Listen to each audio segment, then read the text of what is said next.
Hello friends எல்லோரும் எப்படி இருக்கீங்க? நைட்டு திடீர்னு இந்த ஃப்ரைட் ரைஸ்லாம் சாப்பிட்ணுன்னு ஆசை வந்துச்சு. ஆனால் அந்நேரத்துக்கு வாங்கி சாப்பிட முடியல. அதனால் காலையில் பசங்களுக்கு பிடிச்ச மாதிரி நூடுல்ஸ் கிண்டி கொடுத்துட்டேன். இதுவே சாப்பிட்டு லஞ்ச் பாக்ஸுக்கு எடுத்துகிட்டு போயிட்டாங்க. காலையில் சமைக்கிற வேலை மிச்சம். பொறுமையாக மத்தியானம் சமைச்சிக்கலான்னு மத்தியானம் கருவாட்டு குழம்பு, கீரை பொரியல் சூப்பராக இருந்தது.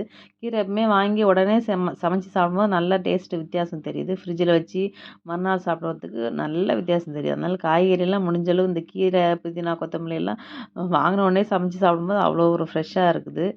அதனால் என்ன சொல்கிறேன்னா, கீரையெல்லாம் வாங்குனீங்கன்னா உடனே செஞ்சுடுங்க. இன்றைக்கி சாயங்காலம் வாங்குனீங்களா மறுநாள் காலையில் சமைச்சு சாப்பிட்ருங்க. அப்போ தான் ஃப்ரெஷ்ஷாக நமக்கு டேஸ்ட்டு வித்தியாசம் தெரியுது.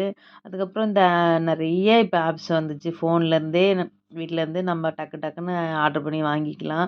ஈஸியாகவும் இருக்குது. நமக்கு எல்லா பொருளும் வாங்க முடியாது. ஒரு சில பொருள்லாம் ஆஃபரில் கிடைக்கும்போது கண்டிப்பாக நம்ம அதை பயன்படுத்திக்கலாம். அப்படி இந்த ட்ராகன் ஃப்ரூட்லாம் பார்த்திங்கன்னா ரொம்ப சீப்பாக கிடச்சிது. ₹40 தான் ஒரு பழம். தாராளமாக வாங்கலாம். கடையில் போய் வாங்கினா அதிகமாக இருக்கும். அதேபோல் இந்த விஸ்பர்லாம் பார்த்திங்கன்னா மெடிக்கல் ஷாப்பில் வாங்கினா அதில் ₹625 அதே ரேட்டு தான் கொடுப்பாங்க. இதில் பார்த்திங்கன்னா வெறும் ₹312 தான் வாங்கினேன். பாதிக்கு பாதி விலை மிச்சம். இப்போ இந்த விஸ்பர்லாம் நம்ம தனியாக போய் வாங்கினோன்னா எனக்கு இன்னுமே சங்கடமாக தான் இருக்கும்.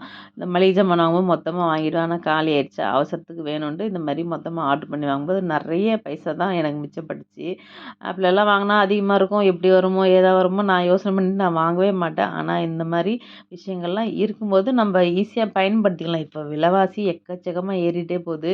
நம்மளால் எந்த அளவுக்கு வீட்டில் இருந்துகிட்டே வேலைக்கு போய் தான் சம்பாதிக்கணும் இல்லை, வீட்டில் இருக்கிற காசையே நம்ம எப்படியெல்லாம் மிச்சம் பண்ண முடியுமோ பண்ணிக்கலாம். அதேபோல் நாங்கள் ஃப்ளாட்ஸில் இருக்கிறதுனால லேடிஸ் எல்லாம் நிறைய பேர் இருப்போம். நிறைய ஃப்ரெண்ட்ஸ் இருப்பாங்க. அப்படியே சேர்ந்துட்டு சும்மா உட்காந்து அப்படியே கதை பேசி டைம் வேஸ்ட் பண்ணாமல் ஏதாவது யூஸ்ஃபுல்லாக சின்ன சின்ன விஷயங்கள் கண்டிப்பாக பண்ணணும். இப்போ நம்மளோட சின்ன சின்ன ஆசைகளுமே நிறைவேற்றிக்கணும். இப்போ ஒன்றா போய் ஒரு டீ குடிக்கிறது, ஒன்றா உட்காந்து சமையல் பண்ணுறது.